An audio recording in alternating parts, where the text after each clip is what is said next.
The dog noticed her first. That was the thing nobody in that hallway seemed to understand. The man sitting rigid on the exam table, shoulders locked, jaw set, eyes tracking every movement near the door. He hadn't looked at Sergeant Briggs in 3 minutes. He was watching the Belgian Malinois lying across his feet, and the dog was watching Nora Fenn. She'd stopped in the doorway without meaning to.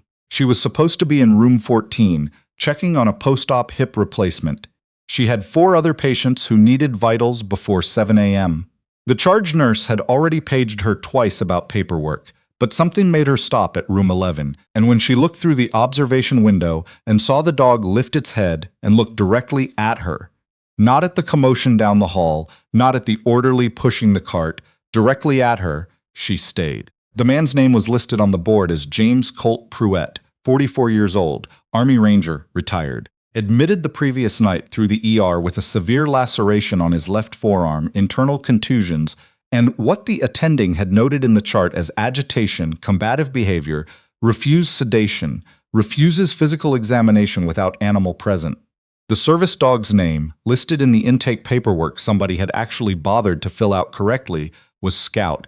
Nora had been a nurse for 6 years. She had worked in the VA Contracted Behavioral Health Unit at Riverside Medical Center for the last 3, which meant she had learned certain things that they did not teach in nursing school, and that most of her colleagues, she had come to understand, did not know and had not bothered to find out. She knew that a Belgian Malinois wearing a red vest with the words Surfets Animal on both sides was not, under any interpretation of the Americans with Disabilities Act, a pet that could be temporarily relocated to a comfortable kennel facility, as the night attending had apparently suggested at 11:15 the previous evening.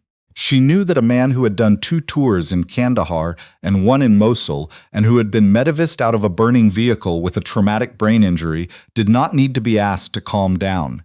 She knew that what sounded like aggression was often a nervous system so permanently rewired by threat exposure that fluorescent lights and beeping monitors and strangers in scrubs moving too fast constituted an assault it had no category for. She also knew that the charge nurse was going to walk over here in approximately 4 minutes to tell her they needed to talk about Mr. Pruett's situation, and that the conversation would involve the words liability and protocol, and probably the phrase "we simply cannot accommodate," and that if Nora did not do something before that conversation happened, James Colt Pruett and his dog were going to have a very bad morning. She knocked twice on the door frame.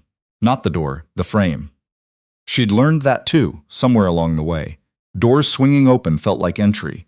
A knock on the frame was a question. The man looked at her. He did not speak. Scout's ears rotated forward, then settled. His tail didn't move, but his body did. A subtle, almost imperceptible shift of weight, the way a dog relaxes when it decides a person doesn't require the full alert. Nora noticed this the way she noticed all things in that unit. Not as information she processed consciously, but as information her body processed first and sent up afterward. "I'm Nora," she said. "Not Nurse Fenn. Not I'll be your nurse today. Just her name, the way one person introduces themselves to another. I'm going to be here until 3. Pruett said nothing. His left arm, the one with the laceration, was wrapped in the temporary dressing from the night before. He hadn't let anyone touch it since. The dressing needed to be changed. "Scout already decided I'm okay," Nora said. He looked at me for about 10 seconds out in the hall before he relaxed. "I don't know what his criteria are, but he seems like a solid judge." Something moved across Pruett's face. Not a smile, nowhere close to a smile. But the muscles around his eyes changed and he looked at the dog and then he looked back at her. "He's not usually wrong," Pruett said. His voice was low and rough and came out carefully like he was testing whether it still worked. "I believe it," she said. "Can I come in?" He didn't say yes. He didn't say no. He moved his gaze to Scout again. The dog looked at the doorway, looked at Nora, then lay his chin back down on Pruett's boots. Pruett looked at her and gave a single, short nod. She moved slowly. This was not performance. She had learned, specifically and deliberately, how to move in rooms like this. No sudden pivots, no reaching across bodies, no standing directly in front of a person in a way that blocked their exit. She pulled the stool from the corner instead of the chair because the stool was lower, and she sat down so she was looking up at him instead of at him, which mattered more than most people would ever understand. "Your arm needs a fresh dressing," she said. I'm not going to do that right now unless you want me to. I'm just going to sit here for a minute. He looked at her with an expression she recognized. It was the expression of a person who had been told things by medical professionals for so long. Calm down, we're just trying to help. This will only take a second. That the actual content of words had become almost irrelevant. What he was reading now was not what she said, but what she did. And what she did was sit still, and not reach for anything, and not look at her watch. You were Army? He asked. She shook her head. No, my brother was. Marines. He did 3 deployments. She paused. He's okay now. It took a while. Pruett absorbed this. What unit? 2nd Battalion, 7th Marines. A long silence. Scout exhaled. Somewhere down the hall, a monitor beeped its steady mechanical rhythm. I got a Purple Heart and a medical discharge, Pruett said finally. Not like he was proud of it, not like he was ashamed of it, like he was handing her a fact and waiting to see what she did with it. I know, she said. I read your chart. Then you know why I'm not interested in whatever they want to do with Scout. I know what they tried last night, she said. And I want to be clear with you about something. She kept her voice even, not heated, not urgent. What they tried last night was wrong. Scout is a certified service animal under ADA. You have the legal right to have him present during any medical treatment or examination. I'm going to make sure that's documented clearly before anyone comes into this room again. He stared at her. I'm also going to call the patient advocate, she said, before I do anything else. Not because I think you need someone to fight for you, because you deserve to know what your rights are in this building, and because some of the people in this building need to be reminded of those rights before they make another mistake. The silence that followed lasted long enough that she heard the ventilation system cycling and a cartwheel squeaking distantly, and Scout shifting his weight against Pruett's feet. Why are you doing this? Pruett said. It was not quite a question. Because it's my job, she said, but also because it's right. She leaned forward slightly, elbows on her knees, and because Scout looked at me like I was worth trusting, and I don't want to make him a liar. Something in Pruett's chest moved. She could see it, not physically, but the way a room changes when something tight inside it releases slightly. He looked down at the dog. Scout looked back up at him. Okay, Pruett said. It was one word, but in that room, at that moment, it was the whole thing. What followed was not a montage of easy victories. Nora had been a nurse long enough to know that nothing in a hospital happened cleanly or quickly when it ran against the established current of how things were done. The first obstacle was Dr. Gerald Whitmore, the unit attending on days, who reviewed the chart at 7:40 and immediately came to find her. He was not a bad doctor. He was a thorough doctor who operated within a very defined framework of what constituted proper procedure. And within that framework, an 80-pound working dog lying on a patient's feet in a behavioral health unit room was not something the framework had a comfortable box for. The dog is a liability issue, he said, standing at the nurse's station and keeping his voice carefully neutral. If it bites a staff member, he won't, Nora said. You don't know that. He's been certified for 4 years. His handler has had him since he was 8 weeks old. His bite history is 0 incidents. She had looked this up while Pruett was eating breakfast, the first meal he'd accepted since admission. He is legally required to be permitted to remain with Mr. Pruett. That's federal law. It supersedes hospital policy. Whitmore's expression shifted through several phases. There are protocols. I've already documented the ADA's status in the chart and notified patient advocacy, she said. I've also noted the time and content of last night's attempt to remove Scout from the room because if Mr. Pruett decides to file a complaint, that documentation will be relevant. Whitmore looked at her with an expression that was somewhere between irritated and reluctant. He was not someone who responded well to being told he was wrong, but he was also, she had learned, someone who responded to documentation, to the written record, to things that could not be easily walked back. Fine, he said. We'll revisit the discharge plan this afternoon. I'll let Mr. Pruett know, she said. The second obstacle was harder. It came in the form of Donna Hess, the unit supervisor, who appeared at 10:30 with the particular energy of someone who had received a complaint and was processing it by becoming very brisk and organized. Donna was 53, had been in healthcare administration for 20 years, and viewed nursing staff who created documentation trails around attending physicians with the specific displeasure of someone whose job existed to smooth friction and who found it personally offensive when friction was created. "I need you to walk me through what happened this morning," Donna said, in the small conference room off the nurse's station. Nora walked her through it, calmly, in sequence, with reference to the specific sections of ADA regulation she'd cited in the chart. "The attending made an initial assessment," Donna began. "The attending's initial assessment last night included an attempt to remove a certified service animal from its handler's room, which is a violation of federal law," Nora said. "I understand there may have been pressure from the ER, and I understand that the night shift was short-staffed. I'm not trying to create a problem. I'm trying to make sure the right thing happens for the patient. You've created a documentation trail that essentially accuses night staff of misconduct." "I documented what happened," Nora said. "If what happened constitutes misconduct, that's a conclusion the documentation allows others to draw. I didn't draw it in the chart. I recorded facts and times." Donna looked at her for a long moment. "This patient," she said slowly, "you're confident he's not a risk to staff?" "He hasn't been aggressive today. He's been cooperative within reasonable limits. He ate breakfast. He allowed me to change his dressing." She paused. "He's a 44-year-old man with a TBI and PTSD who came in through the ear with a serious wound after what looks like a car accident. He's not a threat. He's injured. There's a difference." Donna tapped her pen against the table. "The attending wants a psych evaluation. Mr. Pruett has the right to refuse any evaluation," Nora said. "I've explained that to him. He understands it. What I've also explained to him is that a psych evaluation done by someone with trauma-informed training, with Scout present, is something he might actually find useful if he chooses to consent to it." She looked at Donna steadily. "He's thinking about it, which is more than he was doing last night." Another long pause. The ventilation hummed.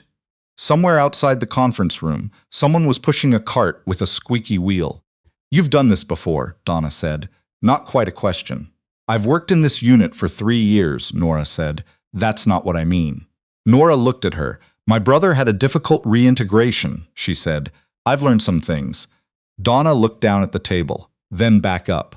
"I'm going to need you to keep me informed going forward," she said, "before you make documentation decisions that involve attending staff." "I'll keep you informed," Nora said, "within the limits of what's appropriate to the patient's care." It was not the answer Donna wanted. They both knew it, and neither of them pretended otherwise, and then the meeting was over. She found Pruett in the early afternoon sitting by the window with Scout's head in his lap. The dog's eyes were half closed. The afternoon light came in low and flat, the way it did in November, and it made the room look almost peaceful. "How's the arm?" she asked. "Hurts," he said. "Less than this morning." "Good." She checked the dressing. Clean, no bleed-through. "The psych consultation I mentioned. I found someone. Her name is Dr. Anita Shkira. She runs a practice out in Springfield that works specifically with combat veterans. She's not hospital staff. She's done consult work here before, and she has full clearance to come in." She paused. "She has a dog too. Not a service dog, just a dog. But she said she'd leave him in the car if that seemed better." Pruett looked at her. "How did you find her?" "I called some people," Nora said. "I have a list. I've built it over the years." Scout opened his eyes at the sound of her voice and looked at her with the calm, unreadable assessment that working dogs seem to apply to everything, and she had the strange and not entirely explicable feeling that she was being graded. "She know about Scout?" Pruett asked. "She knows about Scout. She said he's welcome." Pruett looked out the window. His jaw worked once. Then he said, without looking at her, "My wife left 2 years ago. Took the kids. She didn't leave because she wanted to. She left because she couldn't do it anymore, and she knew I couldn't see that myself." He stopped. Started again. "Scout is. I don't know what I would have done. After she left." Nora was quiet. She did not fill the silence with comfort or affirmation. She just let it be what it was. "I didn't come in through the ER last night because of the accident," he said. "I mean, the accident is real, but the reason I was in that part of town that late." He stopped again. He exhaled through his nose. "I don't think I was going anywhere good." Nora heard that the way she had learned to hear things in this unit, not with alarm, but with full attention, all of it, every word. "Are you safe right now?" she asked. Direct, clear, no cushioning. He looked at her. Yeah. He put his hand on Scout's head. He always knows. He was in the back seat. I think that was the thing that stopped me. She nodded once. I'm going to note in your chart that we had this conversation, she said. And I'm going to ask Dr. Shira to come today, not tomorrow. Is that okay? Yeah, he said. That's okay. Scout's tail moved. Once, like punctuation. Dr. Shira arrived at 3:15, 20 minutes before Nora's shift ended. She was a compact woman in her late 50s, and the particular quality of stillness that Nora associated with people who had spent decades in rooms where stillness mattered. She came in, looked at Scout, said, "Hello, buddy," in a completely ordinary voice, and sat down without asking permission or explaining herself first. Nora stood in the doorway for a moment, watching. Scout looked at Dr. Shira the way he had looked at Nora that morning, 10 seconds, maybe 15, and then the weight shift and the chin going back down. Pruett looked at Nora. She gave him a small nod. She left. She was at the nurse's station finishing her notes when Donna Hess came back at 4, a different expression on her face than the one she'd worn at 10:30. Something had resolved itself during the afternoon. There had been, Nora would learn later, a call from the patient advocate to the hospital's legal department, and a brief review of the prior night's incident, and a conversation between the hospital's legal department and Dr. Whitmore that had apparently been informative for everyone involved. There's going to be a staff training, Donna said. ADA compliance, service animals, trauma-informed care for veterans. She said it in the same brisk, organized voice she used for everything, but there was something underneath it that was not quite an apology and not quite an acknowledgement, but was, Nora thought, as close to both as Donna was going to get. I'd like you to be involved in developing the curriculum. I can do that, Nora said. We'll talk next week. Donna started to leave, then turned back. You didn't make this easy, she said. No, Nora agreed. Mr. Pruett is lucky you were on today. Nora thought about that. She thought about the dog lifting his head in the hallway that morning and looking directly at her. She thought about her brother calling her from a parking lot in Phoenix 4 years ago, 3 in the morning, and what she had said to him then and how long it had taken and where he was now. Teaching high school history in Tucson, coaching the JV wrestling team, calling her on Sunday afternoons to complain about his bracket picks. I think he made some of his own luck, she said. Checking in was brave. He just needed people to act right once he got here. Donna nodded once, crisply, and walked away. She was getting her coat from her locker when her phone buzzed. A text from a number she didn't have saved. Scout says you passed. She stared at it. Then she laughed, a short, real sound in the empty locker room. She typed back, "Tell him I said thank you for the reference." A minute passed. Then, "Dr. Shira is coming back Thursday." I said yes. She typed, "Good." Then, after a second, "I'll be here." She thought about adding something else, something about her brother or about the list of practitioners she'd built over 3 years, one name at a time, from other nurses and social workers, and a chaplain who had served 2 tours himself and who had handed her a folded piece of paper her first month on the unit and said, "Keep adding to this, you're going to need it." But she decided the conversation had already said what it needed to say. Sometimes the right thing was to let a good ending land without pushing past it. She put her phone in her pocket, put on her coat, and went out into the corridor. The unit was doing what it always did in the late afternoon, quieter now, the day's crises settling into the slower rhythm of evening rounds and medication checks, and the particular twilight state that behavioral health units took on when the administrative day wound down, and it became, more purely, a place where people were trying to get better. She passed room 11 on her way out. The door was slightly open. Through the gap, she could see Scout lying on the floor at the foot of the bed, front paws crossed, eyes open, watching the room with the patient and comprehensive attention of a creature who understood, better than most people in the building, exactly what his job was. She didn't stop. She kept walking, past the nurse's station, and through the security door and down the long hallway toward the elevator, and she thought about what she would eat for dinner, and whether she'd stop at the grocery store, and whether her brother would call Sunday or if she should call him first, and all of it felt ordinary and good, and like the right texture of an evening, after a hard day that had gone the way it was supposed to go. The elevator opened. She stepped in. The doors closed. Outside in the parking lot, the November light was almost gone. That last thin band of orange above the tree line that November always saved for just before dark, like it wanted to remind you it had been there at all. She sat in her car for a moment before starting it, not thinking about anything in particular, just sitting. Then she started the car and drove home.